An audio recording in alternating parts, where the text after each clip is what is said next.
Bien, estábamos hablando de esta cuestión nacional y demás, y me parecía interesante también hablar sobre algo que vale la pena, porque en tiempos de discursos de odio tenemos a alguien que me parece que lo puede representar y muy bien, que es Mercedes Trimarchi, que está justamente al aire ahora.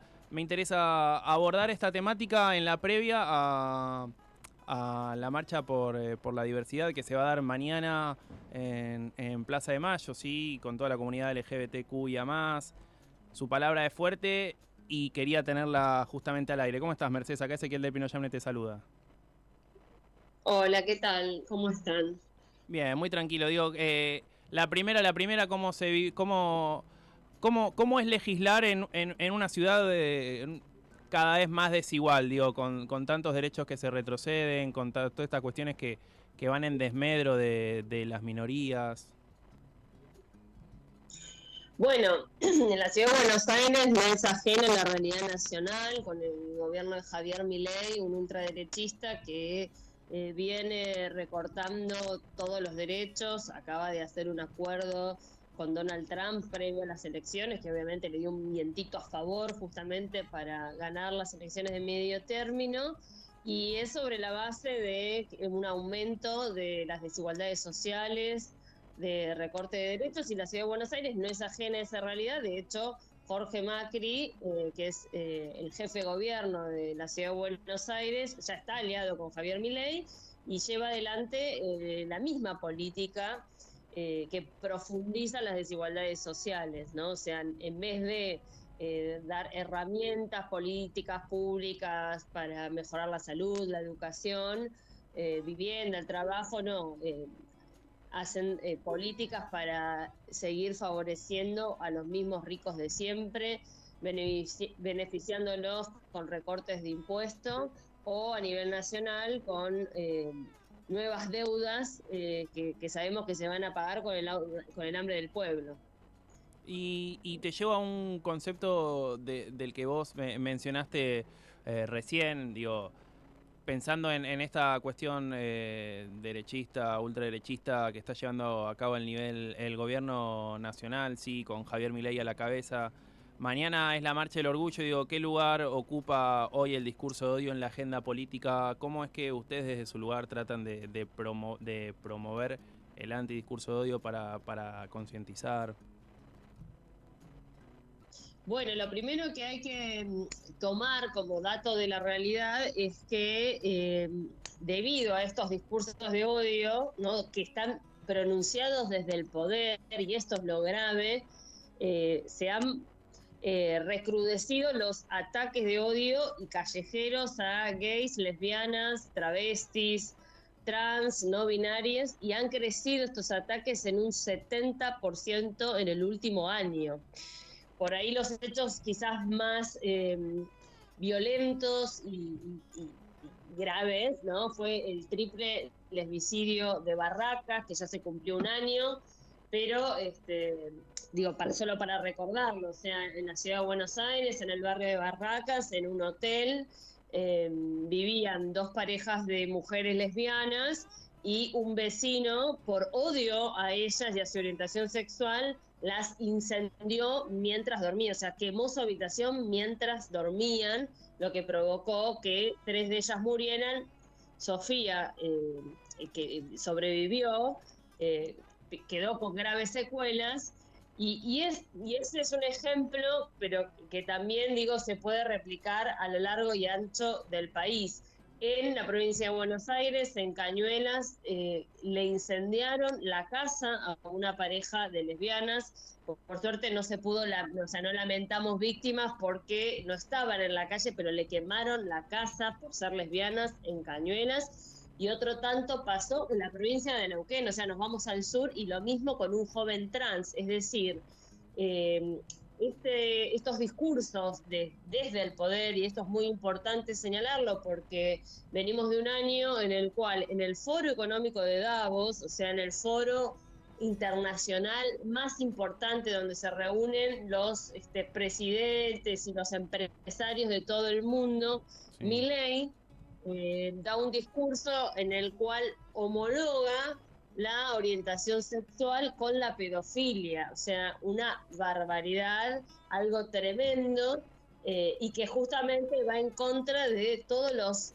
derechos conquistados en relación a derechos de todas las personas teniendo la orientación sexual que tengan. Entonces, frente a todos esos discursos, obviamente envalentonan los ataques y crímenes de odio, entonces la respuesta tiene que ser contundente. O sea, después de Davos vino el 1 de febrero, que fue una marcha organizada en asambleas de Parque Lezama, la primera marcha antifascista, antirracista del orgullo, que fue impresionante, cientos de miles nos movilizamos el 1 de febrero con muchísimo calor para repudiar los dichos de Javier Milei. Y mañana la movilización, que es la marcha número 34, y esto es muy importante porque es una marcha que año tras año en la ciudad de Buenos Aires se viene gestando, va de Plaza de Mayo hacia el Congreso, y es muy importante estar justamente porque es con la calle, es con las manifestaciones como vamos a lograr frenar tantos discursos de odio y tanto ataque que hay hacia la comunidad LGBTIQ+. Y ya para empezar a despedirte y agradecerte, tomando y ahondando en todos estos conceptos que vos estás hablando, indefectiblemente me lleva un poco, no en crítica al electorado ni en crítica al partido de izquierda que representás, sino es como tratar de hacer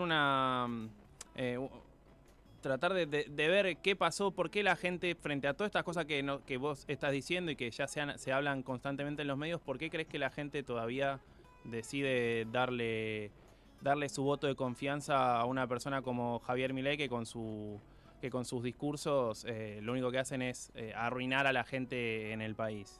¿Qué crees que pasa con eso? Porque digo, me llama mucho la atención, pese a todas las cosas buenas que se proponen en las distintas oposiciones, sigue sacando un caudal de votos bastante importante. Bueno, yo creo que no fue un voto de confianza y esto es importante. O sea, hubo un grado de abstención, son elecciones de medio término. Sí. Es verdad que ganó el gobierno, digo, eso fue de impacto, porque de hecho ni ellos mismos pensaban que iban a ganar, porque hacía 50 días en las elecciones en la provincia de Buenos Aires, que es el distrito más numeroso del país, habían perdido por 13 puntos. Pero bueno, lo que sí, digo, no es un voto de confianza en términos de apoyo político a las reformas que se van a venir o los ataques al Garrahan o a la educación pública.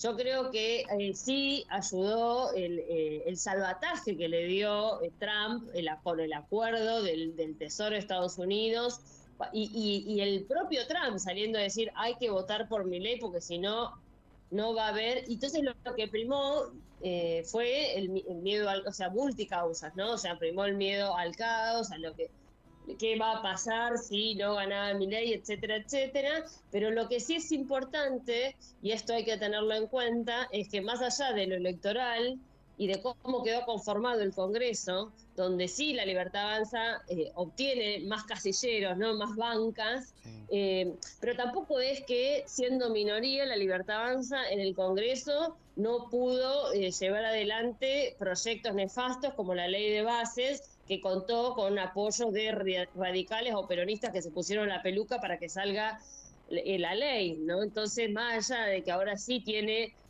más cantidad de bancas para poder pasar leyes, lo central va a ser cómo defendamos nuestras conquistas, nuestros derechos en las calles. Ahora se está hablando de una reforma laboral, ¿no? Que viene a liquidar algunos derechos que nos quedan, pocos que nos quedan para el conjunto de la clase trabajadora. Bueno, se va a definir en la calle. O sea, ¿qué va a hacer la CGT, que supuestamente son los que tienen que defender a los trabajadores, a las trabajadoras y a las conquistas que hemos logrado con la movilización? ¿Va a seguir pactando con el gobierno o va a convocar un paro general y ponerle un freno a la reforma laboral, que es regresiva y que va contra derechos? Bueno, un poco en la calle es donde se van a definir o donde se van a dar todas estas batallas, porque tenemos que recordar que en el año 2017 Macri gobernaba el país y también en las elecciones de medio término gana las elecciones.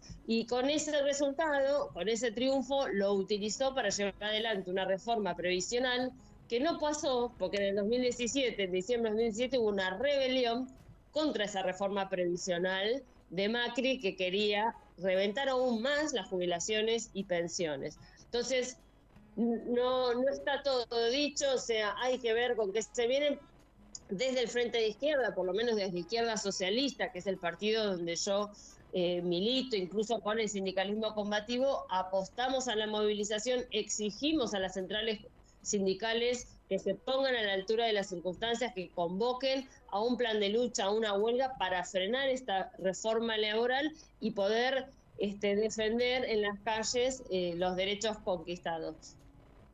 Y la última, nombraste el apellido Macri y me lleva justamente al lugar en donde vos estás trabajando actualmente, que es la legislatura. Digo, si tenés que definirme con una palabra o un concepto la gestión de Jorge Macri al mando de la ciudad, ¿cuál sería? Cruel, cruel, porque cruel como para poner una sola palabra, porque eh, Jorge Macri, digo, son cosas que pasaron hoy, o sea, en el Borda mandó a la policía de la ciudad que se metió dentro del hospital Borda a paliar trabajadores, se llevaron a 2 enfermeros detenidos, van y desalojan, van y ponen los miércoles policías de la ciudad de Buenos Aires para reprimir a las jubiladas, a los jubilados. Hay una situación de personas viviendo en la calle, en situación de calle, a las cuales el gobierno de la ciudad no les da respuesta, sino les da palos, represión. Lo mismo pasa con las personas que tienen que, trabajadores ambulantes, vendedores ambulantes que tienen que ir a un parque el fin de semana, vender sus cositas para poder sobrevivir, llegar a fin de mes. Bueno, en vez de darles una solución, les da palos, represión, desalojos. Entonces es una política muy cruel, muy anti derechos de los laburantes y también es una política racista y súper discriminatoria. Porque ahora se está discutiendo, por ejemplo, el presupuesto en la Ciudad de Buenos Aires, ya pasaron las rondas donde vinieron los ministros, se aproxima a la discusión en las sesiones ordinarias o extraordinarias, sí, dependerá de cuándo terminen de definirlo el macrismo y el peronismo que terminan de acordar cuándo va a ser la sesión. Pero lo central es que, por ejemplo, tanto en salud como en educación, se mantiene el mismo porcentaje del año pasado y ellos calculan con una inflación del 10%, cuando ya la de este año es del 35%. Es decir, que de hecho es un presupuesto de recorte para estas áreas como es salud, educación. En materia educativa, por ejemplo, no contemplan lo que tiene que ver con el cierre de escuelas y de cursos, ¿sí? Hay una escuela en la Ciudad de Buenos Aires que la quieren cerrar directamente en el barrio de La Paternal y están las maestras y toda la comunidad educativa resistiendo, que es la Fray Justo de Oro. Hay cierre de cursos, ¿sí?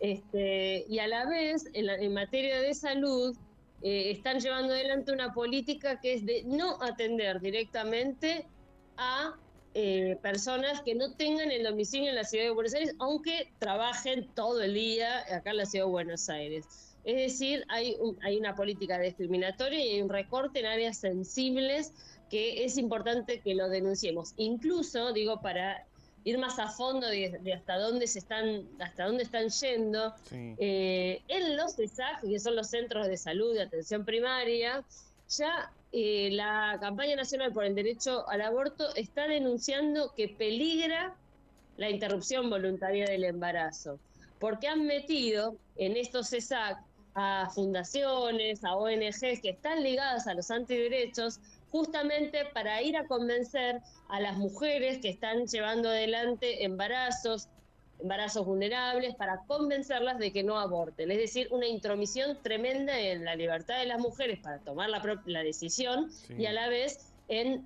ponerle palos a las ruedas y que no se lleve adelante un derecho que ganamos con la movilización, como fue la marea verde, el derecho al aborto. Es decir, es un gobierno, el de la Ciudad de Buenos Aires, que es completamente antiobrero, antiderechos de las mujeres, de las disidencias y antieducación y salud pública.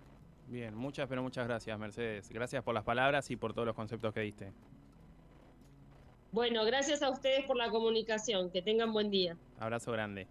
Bien, así pasaba la palabra, ¿no? De Mercedes Trimalchi, legisladora de la ciudad de Buenos Aires por el Frente Izquierda Unidad, hablando un poco del gobierno y de la crueldad del gobierno de, justamente, sí, de Jorge Macri,